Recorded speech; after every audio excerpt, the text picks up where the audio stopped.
कहानी की शुरुआत में हम देखते हैं कि धरती पर चारों ओर तबाही मची हुई थी। वो इमारतें जो एक जमाने में आसमान चूमती थी, वो आज एक एक करके धाराशायी हो रही थी। अब इस शहर में मलबे के अलावा और कुछ नहीं बचा था, और इसका कारण थे पौधे। लेकिन ये कोई आम पौधे नहीं थे, बल्कि ये 40-50 फुट के लंबे चौड़े पौधे इंसानों के लिए बहुत बड़ा खतरा बन गए थे, क्योंकि ये बहुत ज्यादा तेजी से बढ़ते थे। इस वक्त इन पौधों ने धरती का 80% हिस्सा अपने कब्जे में कर लिया था, और इनकी वजह से आम इंसान और जानवर बिल्कुल खत्म होने की कगार पर थे। लगभग 2 साल बाद हम युआन नाम की एक नन्ही बच्ची को देखते हैं, जो एक जंगल में अपने छोटे से कुत्ते के साथ खेल रही थी। अचानक उसके पिता यांग ने उसे उठाया और उसे लेकर अपने घर की ओर भागने लगा। असल में जल्द ही सूरज डूबने वाला था और रात के समय बाहर होना खतरे से खाली नहीं था। पर जब युआन का कुत्ता जंगल की ओर भागा तो वो अपने पिता से हाथ छुड़वाकर कुत्ते के पीछे भागी। अब यांग के पास युआन के पीछे जाने के अलावा कोई दूसरा रास्ता नहीं था। इधर युआन का कुत्ता न जाने किस रास्ते चला गया था, और उसका पीछा करते हुए युआन जंगल की गहराइयों में जा पहुंची। उसके सामने एक बहुत बड़ा पौधा था जो चारों ओर से एक बेल के जाल से घिरा हुआ था और धड़कते दिल की तरह हिल रहा था। उसके चारों ओर कई इंसानों की लाशें लटक रही थी, और उनकी देखरेख के लिए वहां सांप जैसे खूंखार पौधे मौजूद थे। जैसे ही पौधे को युआन की खुशबू आई तो उसने युआन पर हमला करने के लिए अपना मुंह खोला। खुशकिस्मती से ऐन वक्त पर यांग ने वहां आकर युआन की जान बचाई। वो युआन को अपनी बाहों में उठाकर भाग निकला और सीधा अपने घर जाकर ही रुका। उसने फटाफट सारे दरवाजे बंद किए और घर में यूवी लाइट्स जलाई, क्योंकि इन लाइट्स से पौधे दूर रहते थे। आखिरकार उसने चैन की सांस ली। अब युआन को काफी पछतावा हो रहा था, क्योंकि उसकी वजह से उसके पिता भी इतनी बड़ी मुसीबत में पड़ गए थे। पर यांग ने उसे माफ कर दिया और फिर उसकी घड़ी में एक ट्रैकर फिट किया, ताकि उसे युआन की लोकेशन हमेशा पता हो। फिर उसने युआन को सुला दिया और बाद में खुद भी सो गया। तब उसे कई साल पहले का सपना आया, जब यांग अपनी मर चुकी पत्नी और युआन के साथ गाड़ी में कहीं जा रहा था। उसकी पत्नी एक साइंटिस्ट थी जो एक खास प्रोजेक्ट पर काम कर रही थी, जिसमें वो नई किस्म के ताकतवर पेड़ पौधे बनाने की कोशिश कर रही थी। ऐसा इसलिए था क्योंकि धरती पर पेड़ पौधे बहुत तेजी से कम हो रहे थे और धरती का एक बहुत बड़ा हिस्सा बंजर होने लगा था। अभी अचानक उसके लैपटॉप पर एक इमरजेंसी वीडियो कॉल आई, जिसमें उसका एक साथी उसे इन नए पौधों के बारे में सावधान कर रहा था। उसी पल उनके आसपास के लोग जोर जोर से चिल्लाकर अपनी गाड़ियों से भागने लगे। तो यांग भी अपनी गाड़ी से बाहर निकला, पर तब तक बहुत देर हो चुकी थी, क्योंकि इन खूंखार पौधों ने इंसानों पर जबरदस्त हमला बोल दिया था। अचानक युआन की चीखों के शोर से यांग की नींद खुली और वो तुरंत उसके कमरे की ओर भागा। उसका कमरा यूवी लाइट से रोशन था, लेकिन फिर भी राक्षसी पौधे ने उसके बिस्तर को उठाया और जमीन तोड़कर उसे जमीन के अंदर ले गया। तभी यांग को याद आया कि उसने युआन की घड़ी में ट्रैकर लगाया था, और वो तुरंत अपना बैग पैक करके युआन की खोज में निकल पड़ा। वो ट्रैकर के पीछे एक पुरानी बिल्डिंग में आ पहुंचा, जहाँ युआन एक कमरे में बैठी थी। उसे चारों ओर से पौधों ने घेरा हुआ था, और वो अपने यूवी टॉर्च की मदद से जैसे तैसे अपना बचाव कर रही थी। मगर अब किसी भी समय उसकी बैटरी खत्म हो सकती थी। तब यांग ने अपनी टॉर्च युआन की तरफ फेंकी, जिसके बाद सारे पौधे यांग पर हमला करने के लिए आगे बढ़े। आखिरकार उसने दिमाग लगाकर एक खिड़की तोड़ डाली, जिससे कमरे में धूप आ गई, और फिर युआन थक कर बेहोश हो गया। धूप आते ही सभी पौधे पीछे हट गए, क्योंकि असल में ये पौधे धूप से डरते थे। अब यांग एक बार फिर से कुछ साल पहले का सपना दिख रहा था, और इधर वो पौधे धीरे धीरे उसके शरीर को जकड़ने लगे थे। युआन ने उसे खींचकर बचाने की कोशिश की, मगर उसमें इतनी ताकत नहीं थी। वो बेहद हताश महसूस कर रही थी। लेकिन तभी अचानक एक तेज धार ब्लेड ने पौधों को काट कर यांग को आजाद करवाया।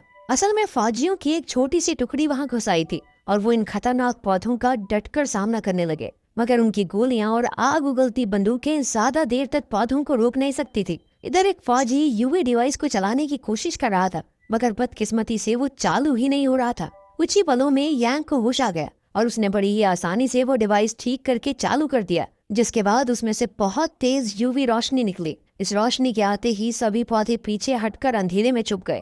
आखिरकार फौजियों ने यांग और युआन को बताया कि इन पौधों ने जमीन के नीचे अपना जाल बना लिया है, जो बहुत दूर तक फैला हुआ है, और उसी के चलते मात्र 2 दिन बाद धरती पर तबाही मचने वाली है। ये जॉइंट फोर्सेस के फौजी थे, जिनका मकसद था एक ऐसे डिवाइस को ढूंढना जिसकी मदद से सभी पौधों को नष्ट करके धरती पर इंसानी जीवन को बचाया जा सके। इस वक्त वो जिस बिल्डिंग में थे, वो पौधों के आतंक से पहले एक रिसर्च सेंटर हुआ करती थी। अब फौजियों ने जल्द ही वहाँ से वो रीजेंट डिवाइस ढूंढ निकाला, जिसकी मदद से पौधों को नष्ट किया जा सकता है। फिर उन्होंने अपने हेडक्वार्टर्स में इसकी खबर दी, अब उन्हें इस रीजेंट को एक लॉन्च स्टेशन में ले जाकर जमीन के नीचे मौजूद पौधों की जड़ों पर इस्तेमाल करना होगा। इस वक्त पूरी दुनिया में इस तरह के 140 डिवाइसेस थे और पौधों का खात्मा करने के लिए उन्हें सभी डिवाइसेस को एक साथ एक्टिवेट करना होगा। यांग को इस प्लान में थोड़ी गड़बड़ महसूस हो रही थी और तभी अचानक जमीन के नीचे से एक पौधा निकला और उसने एक ही झटके में यूवी डिवाइस तोड़ डाला। उसी पल चारों ओर अंधेरा हो गया और उन सब ने जैसे तैसे दीवारों में छेद किया ताकि थोड़ी धूप आए। इसी भाग दौड़ में यांग ने देखा कि वो और उसकी बेटी बाकी फौजियों से अलग हो गए थे। वहीं फौजियों का कैप्टन भी बुरी तरह जख्मी हो गया था। लीमो नाम की फौजी कैप्टन का बहता खून रोकने की पूरी कोशिश कर रही थी। उसी समय एक बहुत बड़े सांप जैसा पौधा कमरे में आ घुसा और अपने शिकार की तलाश करने लगा। यांग ने उसे मारने के लिए एक लोहे का सरिया उठाया, मगर लीमो ने उसे रोक दिया। असल में एक खतरनाक पौधा देख नहीं सकता था और सिर्फ आवाज सुनकर ही शिकार पकड़ता था। अब उन्होंने रीजेंट उठाया और चुपचाप वहाँ से निकलने लगे, मगर युवान अचानक गलती से एक शेल्फ से टकरा गई। उसकी आवाज सुनते ही पौधा उस पर हमला करने के लिए झपटा तो लीमो और यांग उसकी मदद के लिए आए, मगर ये पौधा बेहद ताकतवर था। इसके सामने टिकना आसान नहीं था। उसी समय कैप्टन ने बीच में आकर अपनी बंदूक से पौधे पर गोलियां चलाई, पर उससे भी कोई फर्क नहीं पड़ा, बल्कि अब पौधे ने सबको छोड़कर कैप्टन को ही जकड़ लिया। लीमो उसकी मदद के लिए आगे आई, पर तब तक काफी देर हो चुकी थी क्योंकि कैप्टन ने पहले ही अपने ग्रेनेड की पिन निकाल दी। अचानक जबरदस्त धमाका हुआ जिसमें कैप्टन ने अपनी जान की बाजी लगाकर उस वैशी पौधे को खत्म कर दिया। इस धमाके से लीमो, यांग और युआन उड़कर सड़क पर आ गिरे, जहां उन्हें बाकी फौजी भी मिल गए। खुशकिस्मती की बात तो ये थी कि रीजेंट भी उनके साथ ही बाहर आ गिरा था, मगर कैप्टन की मौत की खबर सुनकर सब काफी मायूस हो गए थे। उनका इंजीनियर भी इस हमले में मारा गया था, इसलिए उन्होंने यांग को अपने साथ चलने को कहा, क्योंकि उसने फटाक से जुगाड़ से वो यूवी डिवाइस ठीक कर दिया था। मगर अब यांग ने उनके साथ चलने से इनकार कर दिया, क्योंकि अब तो वो और उसकी बेटी सुरक्षित थे और उसके लिए अपनी बेटी की सेफ्टी से ऊपर और कुछ नहीं था, क्योंकि इस दुनिया में उसकी बेटी के अलावा उसका कोई नहीं था। मगर युआन अपने पिता की इस बात से खुश नहीं थी। वो तो खुद चाहती थी कि उसके पिता दुनिया की रक्षा करें, क्योंकि अगर उसकी माँ जिंदा होती तो वो भी यही करती। उसकी इन बातों से यांग का जमीर जाग उठा और वो फौजियों के साथ मिशन में शामिल हो गया। जब वो सब शहर से गुजर रहे थे तो उन्हें दूसरी टीम का सिग्नल मिला, जिसमें सिर्फ 2 शब्द सुनाई दिए, ग्रीन टाइड। उसी पर अचानक जमीन फटने लगी और बड़ी बड़ी बिल्डिंग्स टूटकर नीचे गिरने लगी। अब उनका ग्रुप उल्टी दिशा में भागा, मगर ग्रीन टाइड ने अपने असली रूप में आकर हमला कर दिया। ग्रीन टाइड बहुत सारे पौधों से मिलकर बनी ताकतवर लहर जैसी थी, जो कि इन बड़ी बड़ी बिल्डिंगों जितनी ऊंची थी। ये टाइड जमीन से निकलकर सब कुछ तहस नहस कर देती थी और जो भी इनके रास्ते में आता वो बच नहीं पाता था। असल में ये तो बस शुरुआत थी, क्योंकि अगले 56 घंटे बाद इनके आतंक से पूरी दुनिया तबाह होने वाली थी।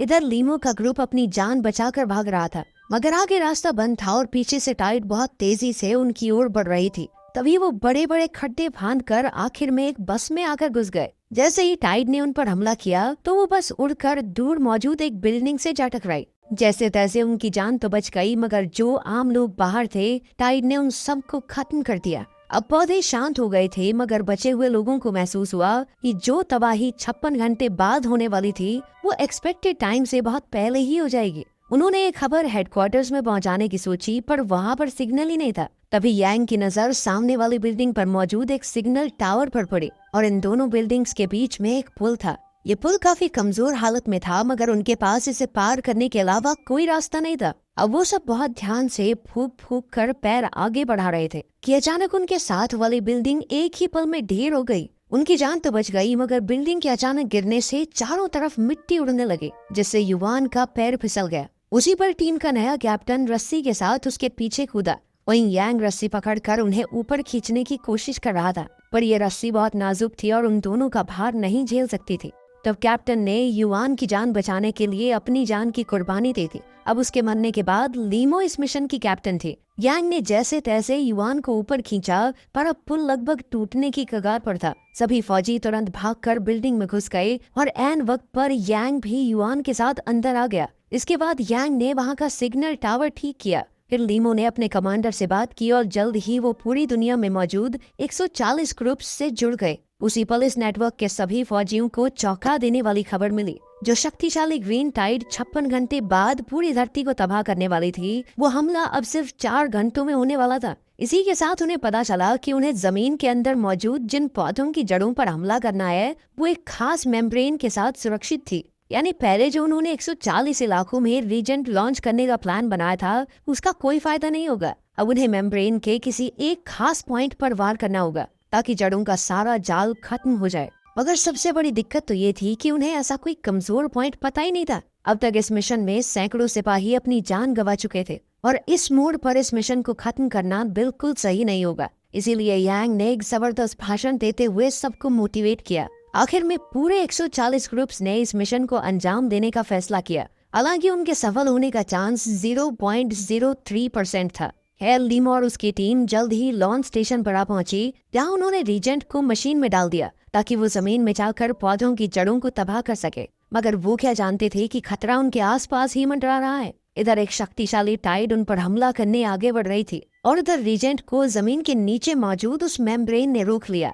वहीं दूसरी ओर बाकी सभी ग्रुप्स को भी इस दिक्कत का सामना करना पड़ रहा था। अब सभी फौजियों की हिम्मत टूटने लगी, पर तभी यांग को एक आइडिया सूझा। उसने कहा कि लॉन्च स्टेशन की बिजली वहां मौजूद वोल्केनो की जियोथर्मल एनर्जी से बनती है। अगर वो गर्मा गर्म लावा की सभी सुरंगों को बंद कर दें तो सारा लावा एक ही जगह पर इकट्ठा हो जाएगा और फिर वो लावा बड़ी ही आसानी से जमीन के नीचे मौजूद उस सुरक्षा कवच मेम्ब्रेन को खत्म कर सकता है। अगर इसमें भी एक दिक्कत थी क्योंकि सभी सुरंगों का कनेक्शन कट चुका था, इसीलिए अब उन्हें वहां जाकर सुरंगों के कंट्रोल सिस्टम को ही नष्ट करना होगा। यांग ने अपनी बेटी से वादा किया कि वो लौट कर जरूर आएगा और फिर बाकी की टीम के साथ इस खतरनाक मिशन के लिए निकल गया।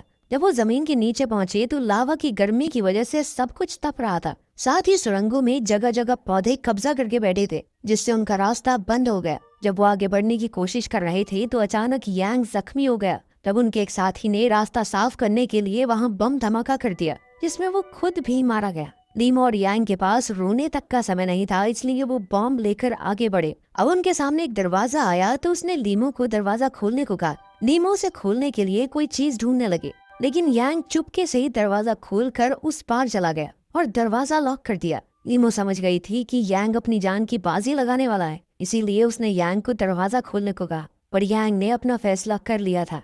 उसने लीमो को युआन का ख्याल रखने को कहा और आगे बढ़ गया। वहीं बाहर धरती की सतह पर जमीन फटने लगी क्योंकि एक बहुत बड़ी ग्रीन टाइड ने बाहर निकलना शुरू कर दिया था और सभी समझ गए कि बस भाई अब तो टाइम आ चुका है। वहीं दूसरी ओर यांग अपनी जख्मी टांग के साथ भी आगे बढ़ रहा था। अचानक उस पर छत से मलबा गिरने लगा और अब तो वो चल भी नहीं पा रहा था, पर फिर भी वो बम के साथ आगे रेंगता रहा। आखिरकार वो कंट्रोल सिस्टम पर ही पहुंचा और उसने बाकी फौजियों की टीम से बात की।